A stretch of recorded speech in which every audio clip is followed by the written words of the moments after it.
Hi guys, Victoria Husit here, and today let's talk about eviction. On Tuesday, September 1st, President Donald Trump signed a memorandum on a nationwide ban of evictions. However, the tenants need to follow certain rules and procedures in order not to get evicted. Let's talk about all those things today. But before we do, please like, share, and subscribe. Okay guys, let's talk about evictions.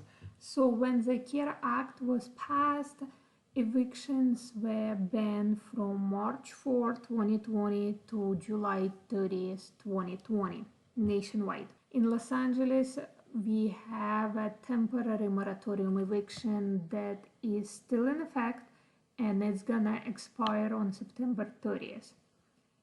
And I am on Los Angeles County Consumer and Business Affairs, and it has information about temporary eviction moratorium. So here you see on Tuesday, July 21st, the Board of Supervisors approved an extension of the temporary eviction moratorium until September 30th.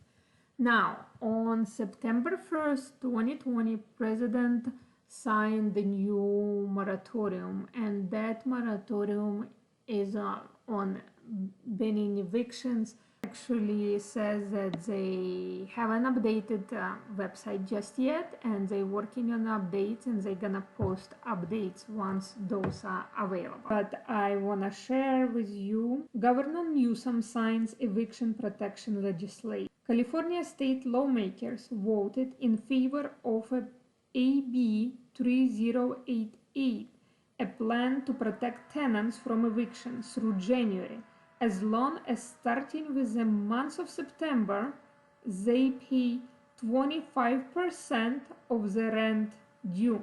So these are requirements what you guys need to do in order not to be evicted. This minimum of 25% of the rent can be paid each month, or it can be paid in delayed payments as long as all of it is paid by January 31st, 2021. And we're talking about not the rent that you might own for spring and summer. This is starting September. Tenants are still responsible for paying unpaid amounts to the landlords, but other than 25% of the rent due beginning in September. Any rent unpaid between March 1st and January 31st, 2021, because of the COVID-19 related inability to pay, cannot be the basis for an eviction. Landlords will be able to recover this debt in court. However, beginning March 1st, 2021, and small claims court jurisdiction will be temporarily expanded to allow landlords to recover these amounts. So I'm sure comes spring 2021, all the courts will be busy because landlords will try to recoup their money, but hopefully, it will be better situation. Anyway, let's look again here. So that's what's in concern Los Angeles County. And if you have a property, you as a landlord, you own a property, and you have a federally backed mortgage on a property, and your tenant does not pay rent due to COVID-19 reasons, you cannot evict your tenant. However, it brings a different point that if your property is paid off, or you have a hard money loan on a property, or whatever other than a federal backed mortgage, it looks like you are still able to evict your tenants. But then you need to see, if you're in Los Angeles, what year your property been built. So let's look at it. In Los Angeles, by the way, in Los Angeles, it's very, very difficult to evict tenants. If you go on website, and it's RSO overview, and it's RSO stands for Rent Stabilization Ordinance. That was something new to me. I did not know about this part until I received the bill from this, and then I started looking into it and what does it mean. So if you have a rental property in the city of Los Angeles, it may be subject to the city rental stabilization ordinance. And basically what applies to this ordinance? It's any type of a property such as apartment, condominium, townhome, duplex, triplex, residential units attached to commercial buildings, rooms in a hotel, motel, 2 or more single-family dwelling units on the same parcel, and you see, even mobile homes and recreational vehicles in mobile home parks are also covered under RSO. And you need to see what year it's been built. So basically it goes by the year your property had been built.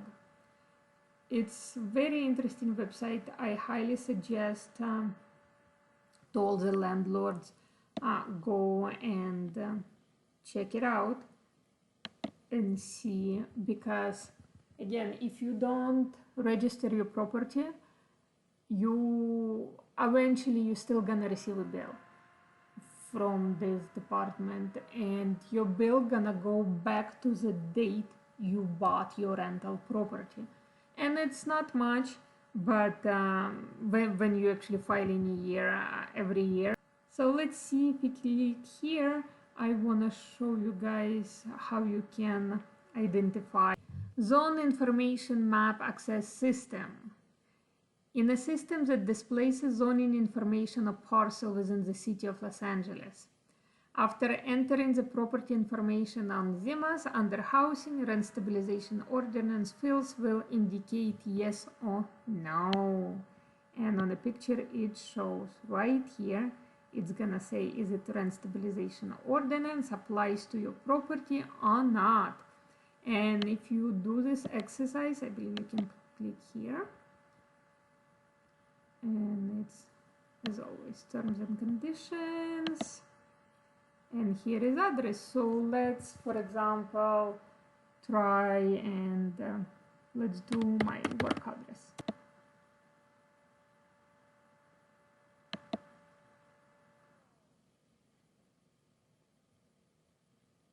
It gives you a map, it gives you everything. So let's see, housing, jurisdiction. So you see it says Rent Stabilization Ordinance, and it says no. So this is my work address. It's a commercial building, so it should say no, and it does. But I just wanted to show you an example. How do you do it? Now let's go back to here, and if it says yes to your residential rental property, please come back to this website, fill out a certification, pay your small fee, and just be compliant. Let's look at a COVID-19 renter protection fact sheet. This sheet you can get from the website, RSO website, and this is actually very useful sheet. It talks about summary of residential tenant protection, and it's discuss non-payment of rent due to COVID-19. It goes into eviction protection, no rent increases for property subject to the RSO, and repayment option. Let's start from the bottom, and let's just say that repayment option is not required, and it's just an agreement between a landlord and a tenant. No rent increases for property subject to RSO. What it means that you cannot increase your rent for 1 year after the moratorium ends. So if right now moratorium ends on January 2021, you cannot increase rent on RSO properties until January 2022. Another interesting thing that says here regarding eviction protection, that tenants may not be evicted for having unauthorized occupants, pets, or nuisance as a result of circumstances related to COVID-19. Usually you can evict tenants if they have unauthorized occupants, pets, or that are not on a contract or causing nuisance. But as of right now, due to COVID-19, you cannot. Talks about that tenants should notify their landlords in writing no later than 7 days after the rent due date that they cannot pay rent due to COVID-19. And right now, let's look at that form. Tenant notification to landlord of inability to pay rent due to COVID-19 emergency. So your tenant needs to fill out this form. They need to write property address, their name, and they have to check why they cannot pay rent. Now, as a final thing, let's talk about what type of a landlord actually can receive a full rent during a COVID-19 and during an eviction memorandum. And this is a landlord who works with Section 8. Why? Because all those rents are guaranteed by government. Best part about working with a Section 8 tenant is when Section 8 renters loses their job, they can contact their eligibility worker and their income is being reviewed. And if they cannot afford to pay rent, government picks up their portion.